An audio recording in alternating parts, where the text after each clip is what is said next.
બીજી મહત્વની વસ્તુ એક પહેલો પ્રશ્ન કરું કે આપણા ઉદયપુર જિલ્લાના એક નેતાઓ, તાલુકા પંચાયત સદસ્ય, જિલ્લા પંચાયત સદસ્ય, ધારાસભ્ય હોય કે સંસદ સભ્ય હોય, દરેકને પ્રશ્ન છે કે તમે ખેડૂતો ઉપર જ તમે ચૂંટણી જીતા છો, તો અત્યારે ખેડૂતના તો પ્રશ્ન હલ કરો કે ભાઈ ખેડૂતો ડીઝલ નહીં મળે તો ખેતી કરશે કેવી રીતના? અને તમે કાલ ઉડીને એવું કહો છો કે ભાઈ અમારે બાકીના બધા સાચવવાના, કે ભાઈ રેતીની લીઝો વાળા આવે કે કન્સ્ટ્રક્શન વાળા એમને તમે પેટ્રોલ ડીઝલ આપો છો.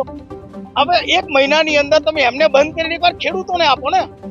અરે ખેડૂત તમને મહિનો કામગીરી કરશે તો જ નવી ખેતી થશે. હવે ખેતીની અંદર નવી જૂની વેનો ઉભેલી છે, કે દિવેલા ઉભેલા છે, તુવેર ઉભેલી છે, એ ખેતર સાફ નહીં કરતો ખેડૂત ખેતી કરશે કેવી રીતના?